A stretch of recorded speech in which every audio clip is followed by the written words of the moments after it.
I'm focusing on compressor. So this C is my absolute velocity. Absolute velocity. What is absolute velocity? Guys, in science we have two words.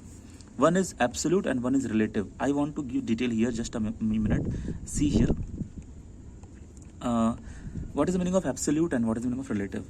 Suppose there is a person and this person height is 5 feet, and suppose there is another person, this person height is suppose 6 feet.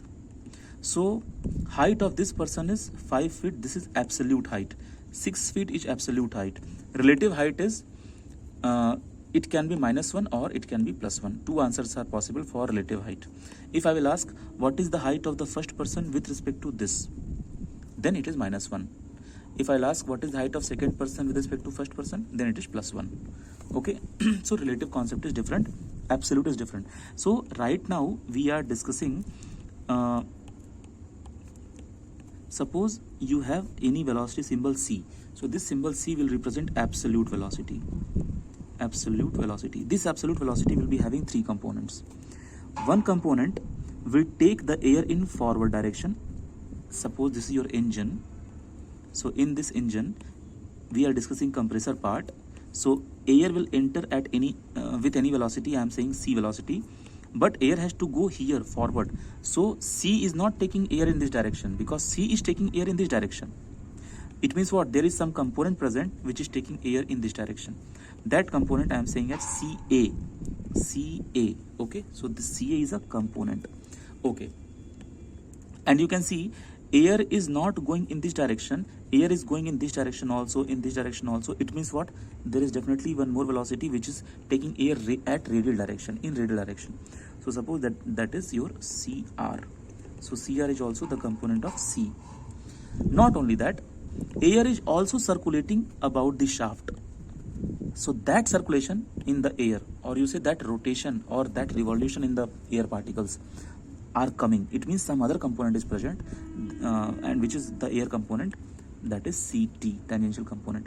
So suppose this component is tangential component. Okay. So I am using green color. This is your tangential component.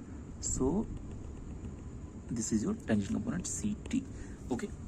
Now see, in my diagram, it is not necessary that tangential component will be in this direction. In different textbooks, they can put CT here, they can put CR here, they can put CA here. That doesn't matter. Only how many types of components are there, that matters. Okay. Maybe I am drawing my engine like this, that's why my axial direction is this. If someone will teach you by keeping engine like this, then their tangential direction, then their axial direction will be like this. Okay, I hope you are getting my logic. So direction wise, you don't be confused, and you should not even think about direction wise. For different diagrams, these components will change their direction. Right now for my diagram, I am drawing this kind of diagram. Okay. So what is the role of all the lines? All the velocities. That thing you just pay one more time. This CA takes air in axial direction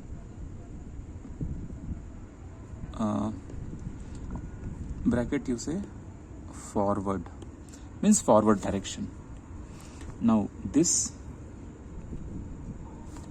because of rotation. Now this CR takes air radially. Okay, so these three are important roles of all the components. Now once these components are clear,